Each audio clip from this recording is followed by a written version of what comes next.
Hello students, आप सभी का अपने HDS ट्यूटोरियल पर स्वागत है। आज हम लोग JCRT 7 क्लास साइंस का चैप्टर 6 का क्वेश्चन आंसर करने वाले हैं। चैप्टर 6 का नाम है श्वसन। तो वीडियो के साथ बने रहिए और कहीं पर दिक्कत होगी तो मुझे कमेंट कर दीजिएगा, मैं आपकी प्रॉब्लम सॉल्व करने की पूरी कोशिश करूँगा। तो चलिए देखते हैं चैप्टर 6 का क्वेश्चन आंसर। सबसे पहला है, देखिए, अत्यधिक शारीरिक श्रम करने के बाद हमारे पैर एवं हाथ की पेशियों में निम्नांकित किसके जम जाने से दर्द होने लगता है।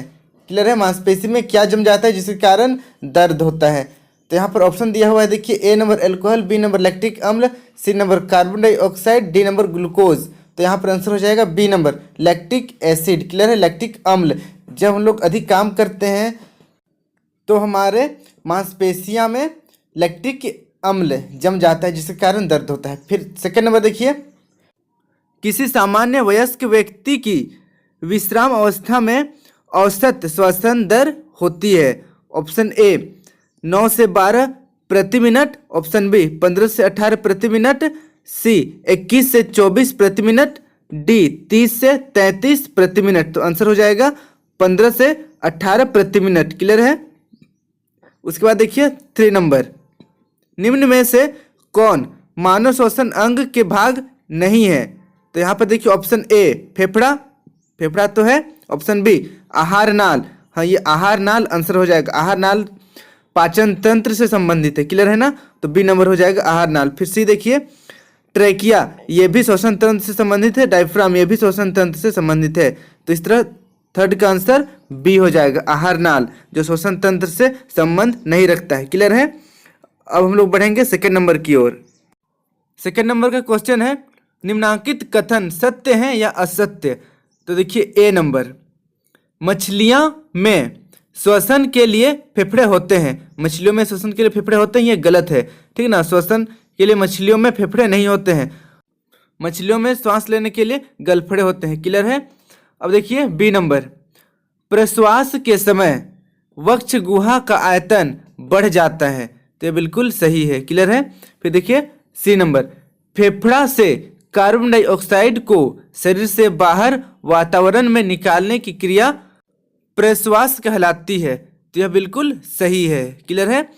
अब देखिए डी नंबर, मनुष्य, गाय, भैंस में श्वसन गिल्स के द्वारा होता है। बिल्कुल गलत है। क्लियर है ना, गिल्स मछलियों में होता है। देखिए ए नंबर में लिखा हुआ है फेफड़ा, इसलिए गलत हो गया। ठीक ना, अगर वहां पर गिल्स लिखा हुआ होता तो सही होता। गिल्स को ही हिंदी में गलफड़ा कहते हैं। क्लियर है, गिल्स इंग्लिश में और हिंदी में गलफड़ा कहते हैं इसी को। अब बढ़ते हैं हम लोग थर्ड नंबर की ओर।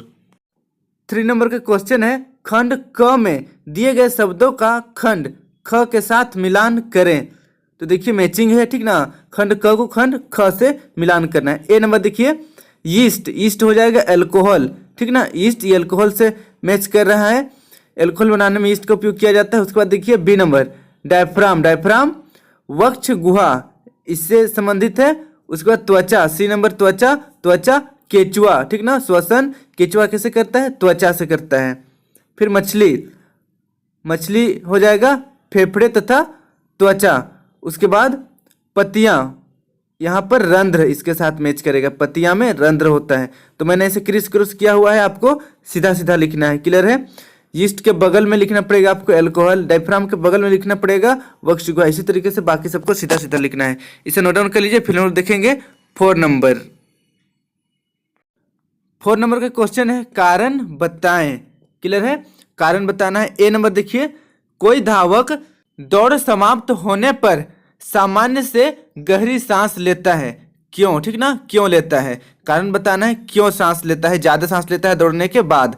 तो यहाँ पर आंसर हो जाएगा, दौड़ते समय धावक के शरीर को ऊर्जा की अधिक आवश्यकता होती है, जिसके लिए शरीर को अधिक ऑक्सीजन की जरूरत होती है। श्वसन दर 25 बार प्रति मिनट तक बढ़ सकती है।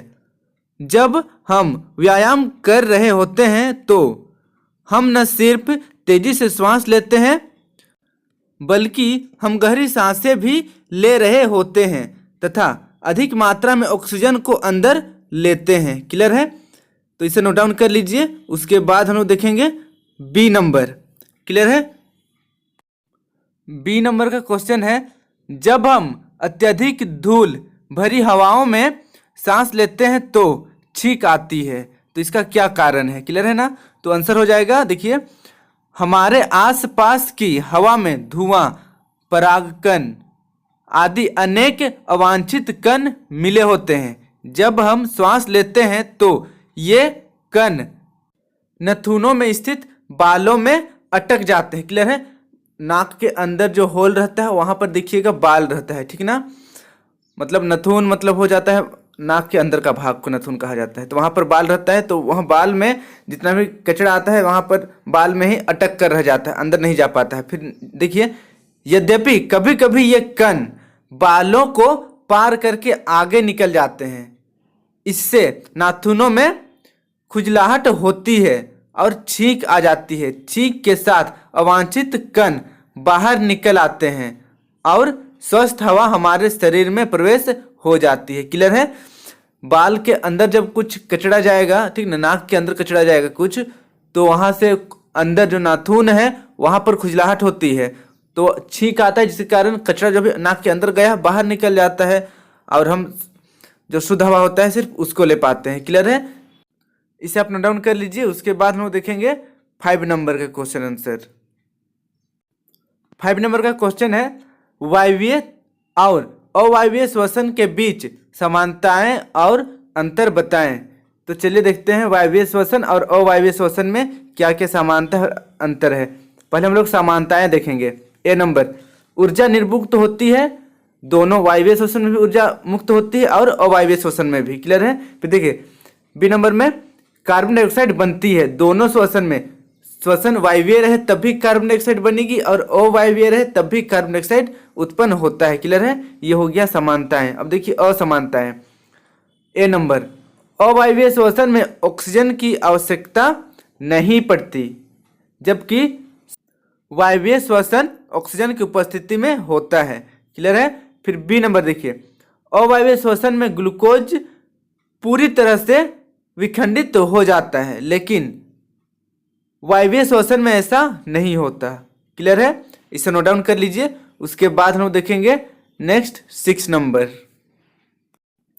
अब देखिए 6 नंबर का क्वेश्चन है, मनुष्य के श्वसन अंगों का वर्णन करें।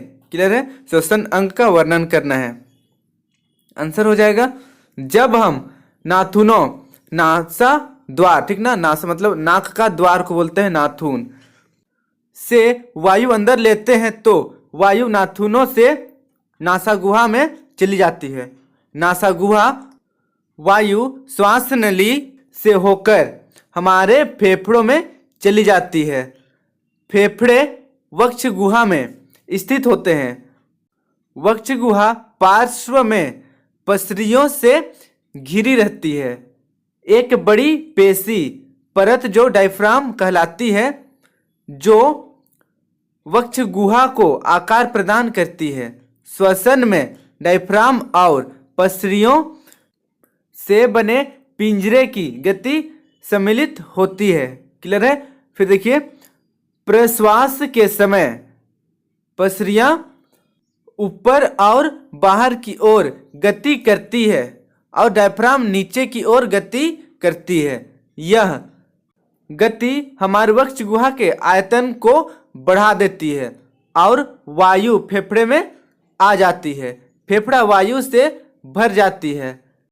उच्छ्वसन के समय पसरियां नीचे और अंदर की ओर आ जाती है, जबकि डायफ्राम ऊपर की ओर अपनी पूर्ण स्थिति में आ जाती है। इससे वक्ष गुहा का आयतन कम हो जाता है और वायु फेफड़े से बाहर ढकेल दी जाती है। क्लियर है? इसे नोट डाउन कर लीजिए। उसके बाद हम देखेंगे 7 नंबर। 7 नंबर देखने से पहले आपसे रिक्वेस्ट है कि अगर अभी तक आप मेरे चैनल को सब्सक्राइब नहीं किए हैं तो सब्सक्राइब कर लीजिए और बेल आइकन को भी प्रेस कर दीजिए, ताकि जब भी मैं नया वीडियो अपलोड करूं आप तक नोटिफिकेशन चली जाए। और वीडियो अच्छी लगे तो प्लीज़ एक लाइक कर दीजिए और दोस्तों के साथ इस वीडियो को जरूर शेयर करें, अपने क्लासमेट के साथ जरूर शेयर करें। अब चलिए बढ़ते हैं हम लोग नेक्स्ट 7 नंबर की ओर। 7 नंबर का क्वेश्चन है, 3 प्रखनलियां में प्रत्येक का 3/4 भाग तक जल से भर लें। इन्हें ए, बी तथा सी द्वारा चिन्हित करें। प्रश्नावली ए में घोंघा रखें, प्रश्नावली बी में कोई जलीय पौधा रखें तथा प्रश्नावली सी में घोंघा और पौधा दोनों को रखें। किस प्रश्नावली में कार्बन डाइऑक्साइड की मात्रा अधिक होती है? तो यहाँ पर आंसर हो जाएगा प्रश्नावली ए में कार्बन डाइऑक्साइड की मात्रा अधिक होती है।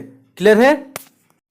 प्रश्नावली ए में कार्बन डाइऑक्साइड की मात्रा अधिक होती है इसलिए क्योंकि वहां पर सिर्फ क्या रखा गया है? एक घोंघा रखा गया है, ठीक ना। और प्रश्नावली सी में क्या रखा गया है? घोंघा और पौधा दोनों रखा गया है। तो कार्बन डाइऑक्साइड और ऑक्सीजन के बीच में संतुलन बना रहेगा क्योंकि घोंघा है जो कार्बन डाइऑक्साइड को निकालेगा और पेड़ है, पौधा है, मतलब एक छोटा सा पौधा हुआ कार्बन डाइऑक्साइड को ले लेगा, फिर ऑक्सीजन देगा, तो ये साइकिल बन जाएगा। इस तरह कार्बन डाइऑक्साइड और ऑक्सीजन का मात्रा जो है वो बराबर रहेगा। लेकिन प्रश्नावली ए में सिर्फ घोंघा है जिसके कारण कार्बन डाइऑक्साइड मात्रा बढ़ जाएगा। क्लियर है? अब देखिए 8 नंबर का क्वेश्चन है, अवायवीय श्वसन के फलस्वरूप बनने वाले पदार्थ क्या है? जब ए नंबर देखिए, यह पेशी में होता है, तो जब पेशी में होगा तब आंसर हो जाएगा लैक्टिक अम्ल और कार्बन डाइऑक्साइड। क्लियर है? पेशी में जब अवायवीय श्वसन होता है तब लैक्टिक एसिड निकलता है, ठीक ना, और लैक्टिक एसिड निकलता है, लैक्टिक अम्ल निकलता है, उसी के कारण मांसपेशियों में हल्का सा दर्द होने लगता है। अब देखिए बी नंबर है, यह यीस्ट में होता है, जब यीस्ट में होगा तब एल्कोहल। क्लियर है? ठीक ना, यीस्ट में होगा तब एल्कोहल प्राप्त होगा हम लोगों को। इसे नोट डाउन कर लीजिए। उसके बाद हम लोग देखेंगे 9 नंबर का क्वेश्चन है, जब हमें नींद आती है तो हम जम्हाई लेने लगते हैं, ऐसा क्यों होता है? तो चलिए पता लगाते हैं कि नींद जब हम लोग को आती है तो जम्हाई हम लोग क्यों लेते हैं। आंसर हो जाएगा नींद आने पर ऑक्सीजन की मांग बढ़ जाती है। क्लियर है? इसलिए हम बार बार जम्हाई लेते हैं। श्वसन की एक प्रक्रिया मुंह से भी संपादित होती है। क्लियर है? इसे नोट डाउन कर लीजिए। उसके बाद हम लोग देखेंगे 10 नंबर का क्वेश्चन आंसर। 10 नंबर का क्वेश्चन है, वायु में उपस्थित कौन सी गैस वायवीय श्वसन के लिए जरूरी है? श्वसन में ऑक्सीजन की क्या भूमिका है? तो यहाँ पर आंसर हो जाएगा वायु में उपस्थित ऑक्सीजन गैस वायवीय श्वसन के लिए जरूरी है। ऑक्सीजन ग्लूकोज का ऑक्सीकरण करती है जिससे ऊर्जा, जल और ऊष्मा उत्पन्न होती है। क्लियर है ना?